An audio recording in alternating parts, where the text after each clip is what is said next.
आज हम बात करेंगे रेलवे की आने वाले वैकेंसी के स्ट्रेटजी के बारे में। किसका स्ट्रेटजी? रेलवे एनटीपीसी प्रीलिम्स को कैसे आपको पास करना है, इसका स्ट्रेटजी पता, स्ट्रेटजी को समझेंगे कि क्या स्ट्रेटजी अपनाएं कि आप प्रीलिम्स पास कर जाए, है ना। सबसे ज्यादा कष्ट प्रीलिम्स पास करना है। क्यों कष्ट वाली बात है? क्योंकि वहां पे करोड़ों करोड़ों बच्चे बैठते हैं, है ना। और लगभग हर जोन में एक ऑन एन एवरेज माना जाए तो एक सीट पे वैकेंसी, जो पिछला 2019 में जो वैकेंसी आया था, 2019 में जो वैकेंसी आया था, ऑन एन एवरेज एक वैकेंसी पर आपका 300 बच्चा बैठा था, है ना। तो उसके बारे में स्ट्रेटजी, अब स्ट्रेटजी कहां से आएगा? स्ट्रेटजी कहां से आएगा? क्या हम करेंगे कि प्रीलिम्स पास हो जाए? तो प्रीलिम्स पास होने के लिए पहले उसको सिलेबस देखते हैं। तो प्रीलिम्स का सिलेबस है कि उसमें मैथ 30 रहेगा, रीजनिंग 30 रहेगा, जीएस 30 रहेगा और करंट 10 रहेगा। करंट देखिए, करंट का कोई ये रोल है नहीं, ये रोल नहीं है कि 10 ही आएगा, कोई जरूरी नहीं है। कम ऊपर नीचे भी होता है, लेकिन मैक्सिमम पीक पॉइंट 10 तक पहुंचता है। अब ये जीएस का अर्थ है, जीएस का अर्थ है मतलब जनरल स्टडी से है। जीएस का मतलब जनरल स्टडी से है। बहुत सारे लोग हैं कि इसको जीएस मतलब जनरल साइंस के रूप में ले लेते हैं, है ना। तो आजकल जो है गवर्नमेंट जीएस ना लिख करके जीए लिख देता है ना। खैर, यहां जनरल स्टडी, अब जनरल स्टडी में आपको क्या पढ़ना है? जनरल स्टडी में आपको हिस्ट्री भी पढ़ना है, सिविक्स भी पढ़ना है, ज्योग्राफी भी पढ़ना है, फिजिक्स भी आ जाएगा, केमिस्ट्री भी आ जाएगा, बायो भी आ जाएगा, है ना, इन्वायरमेंट भी आ जाएगा, ठीक है। सब सब्जेक्ट पढ़ना है ना। यहां पे इकोनॉमिक्स भी आ जाएगा, है ना, एग्रीकल्चर भी आ जाएगा, इंटरनेशनल रिलेशन भी जो है, मतलब इंटरनेशनल रिलेशन करंट के रूप में संदर्भ में जोड़ देता है ना। आपका प्रीलिम्स का जो क्वेश्चन है वह 100 क्वेश्चन होता है, 100 क्वेश्चन होता है। और मान के चलिए कि जो बच्चा 100 में 65 नंबर लाता है ना, ये जनरल कैटेगरी की बात कर रहा हूं। 100 में जो 65 नंबर लाता है वो लगभग लोग प्रीलिम्स पास कर लेता है ना। कुछ जोन जैसे है, हमारे आरआरबी में 21 जोन है, तो कुछ जोन में इससे हायर कट ऑफ भी जाता है, लेकिन प्रीलिम्स, एनटीपीसी प्रीलिम्स में ऐसा इससे ऊपर नहीं देखा गया है। ये जो हम बात कर रहे हैं रॉ मार्क्स की बात कर रहे हैं, ना कि नॉर्मलाइजेशन। ये रॉ मार्क्स की बात है, यानी कि 100 में आपका 65 मार्क्स अगर जो आप ला रहे हो तो आप जो है सेफ माने जा सकते हो, ठीक है। अब यहां पे स्टडी करना है। अब जीएस वैसा सब्जेक्ट है ना। कहा जाता है कि हिस्ट्री ज्योग्राफी आप रात में पढ़िए और सुबह तक आपको उतने अच्छे से याद नहीं रहता है, ये कहा जाता है। ऐसा होता नहीं है, कहा जाता है, लेकिन सस्पेंस का दौर बना रहता है, ये आप समझिए। अब कहां से आपको सिलेक्शन लेना है? यहां देखिए, मैथ और रीजनिंग, आजकल रेलवे जो है इन दोनों पर रिसर्चर बना हुआ है ना, क्योंकि इसका वेटेज बहुत ही कम है। इन दोनों का वेटेज 60% है और इन दोनों का वेटेज 40% है।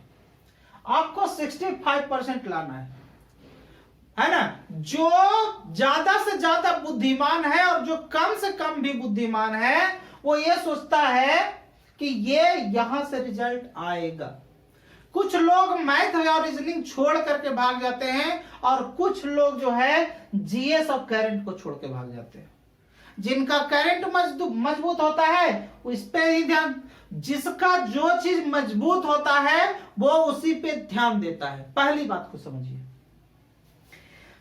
तो लेकिन इससे सिलेक्शन कम की संभावना है, कम की संभावना का मतलब इससे नहीं होगा, नहीं ऐसा नहीं है, इसका संभावना कम इसलिए कह रहे हैं, मान लिए कि जीएस है, जीएस में हिस्ट्री भी पढ़ना है, सिविक्स भी, geography, physics, chemistry, biology, environment, economics सब पढ़ना है, ऊपर से करंट भी पढ़ना है। और करंट भी आपका क्या हो सकता है, करंट कुछ भी पूछ सकता है, करंट का भी कोई माई बाप नहीं है, और ये हिस्ट्री, सिविक्स, ज्योग्राफी का भी कोई माँ बाप नहीं है। कौन क्वेश्चन कहां से आएगा, आएगा भी हिस्ट्री से कि नहीं आएगा, या ज्योग्राफी से आएगा भी कि नहीं आएगा, आप नहीं अंदाज लगा सकते हो इस चीज का।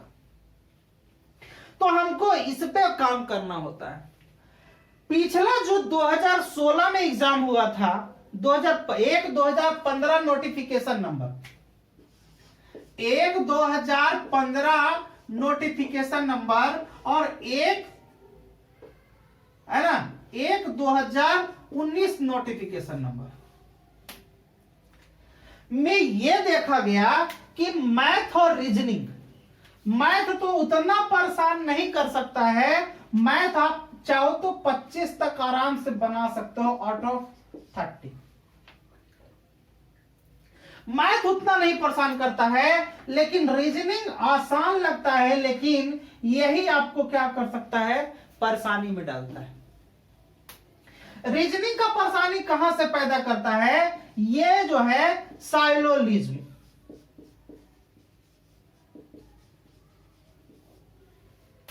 साइलोलिज्म ऐसा ऐसा दे देगा कि आपको परेशान करना ही करना है। फिर कथन कारण का क्वेश्चन दे देगा, है ना, और 1-2 क्वेश्चन नहीं देगा, 6 से 7 क्वेश्चन दे देगा। साइलोलिज्म भी 3 से 4 क्वेश्चन या 4 से 5 क्वेश्चन दे देगा। बाकी आप सब चीज बना ले जाओगे। पहले क्या करता था, एक अभी क्या है कि रिलेशन, ब्लड रिलेशन,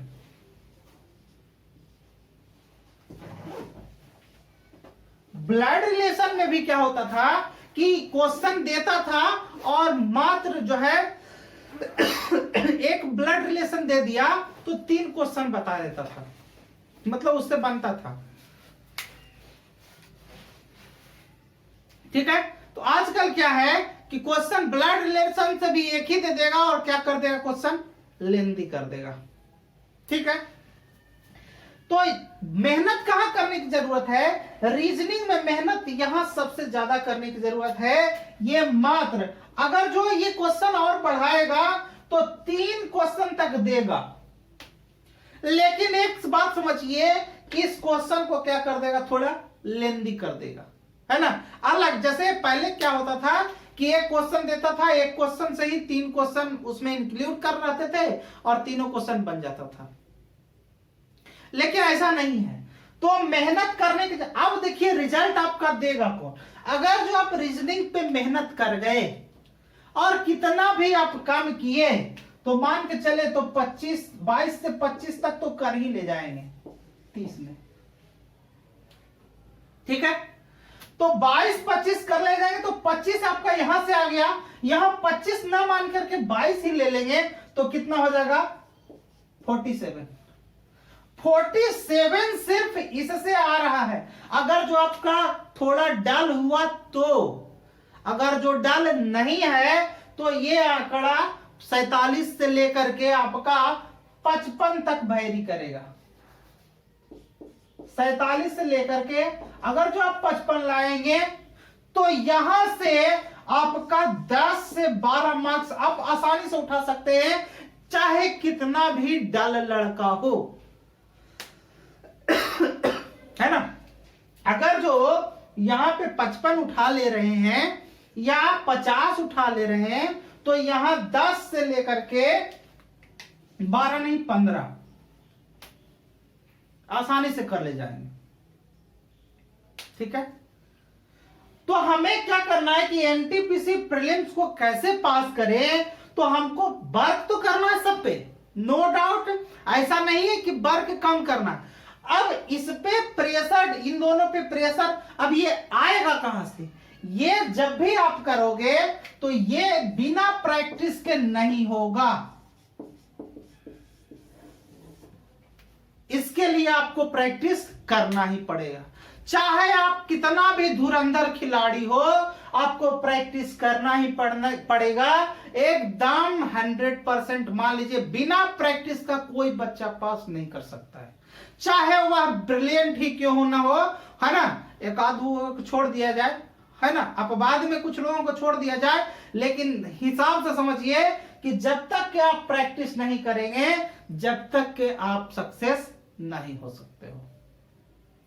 प्रीलिम्स में मेंस के बनिस्पत जो है ज्यादा जोड़ है। क्यों है? कि वहां जो है करोड़ों करोड़ों बच्चे बैठते हैं, करोड़ों करोड़ों बच्चे बैठते हैं। और हमने बताया कि 2019 वाले नोटिफिकेशन नंबर में एक सीट पर लगभग 300 बच्चा बैठा था, है ना। तो आप मान के चलिए ये अलग अलग बोर्ड के लिए अलग हो सकता है ना। हम अंदाज बताए हैं कि इतना बैठता है, ठीक। अब ये देखिए 65 नंबर लाना, अब प्रैक्टिस करना है ना। एक कहावत है ना, practice make man perfect, practice make man perfect. अगर जो आप प्रैक्टिस करेंगे, है ना, तो इसमें सफलता आसानी से आपको मिल सकती है। इसलिए आज से ही एकदम प्रैक्टिस करना चालू कर दें। इसका तो बिल्कुल, ये तो क्या है, आप कभी भी पढ़ लेंगे। कभी भी पढ़ने का मतलब कि जैसे अभी हम पढ़ने के लिए बैठे तो याद हो जाएगा, उसको लिखने की जरूरत, हाँ लिखने की जरूरत भी पड़ती है। इसमें तो आपको मैथ रीजनिंग तो बनाना ही पड़ेगा, इसमें भी लिखने की जरूरत पड़ेगी। क्या? जैसे मान के चलिए हम 1 घंटा पढ़ लिए, 1 घंटा पढ़ लिए, तो 1 घंटा पढ़ने के बाद ऐसा नहीं है कि जो है रेडियो सुनने लगे, गाना सुनने लगे भोजपुरी, ऐसा नहीं करना है। आपको करना क्या है, जो आपने 1 घंटे में पढ़ा है, मतलब जो 60 मिनट में पढ़ा है आपने, उसका सार लिखिए 15 मिनट या 10 मिनट ही लिखिए कि क्या आपने पढ़ा है ना। 10 मिनट लिखने का प्रयास, जो भी आपने पढ़ा है उसको लिखने का प्रयास कीजिए। अब ये नहीं कह रहा हूं कि पूरा स्टोरी पढ़े और पूरा स्टोरी लिख दीजिए, ऐसा भी नहीं है। उसका जो मेन पॉइंट है उसको आप पढ़ने का प्रयास करेंगे, लिखने का प्रयास करेंगे। वैसा करने से यह होगा कि आप जो लिखेंगे वो आपको याद रहेगा, ज्यादा याद रहेगा, ठीक है। तो आप इस चीज को, प्रैक्टिस को आप बनाए रखिए। आने वाला समय में बहुत ही जल्दी वैकेंसी आने वाला है, बहुत ही जल्दी वैकेंसी आने वाला है। और ऐसा नहीं है कि आज वैकेंसी आएगा और आज ही आप तैयारी कर लीजिएगा, ऐसा भी नहीं होगा। इसीलिए आपको पहले से काम पे लग जाना है, ठीक है। फिर मिलते हैं।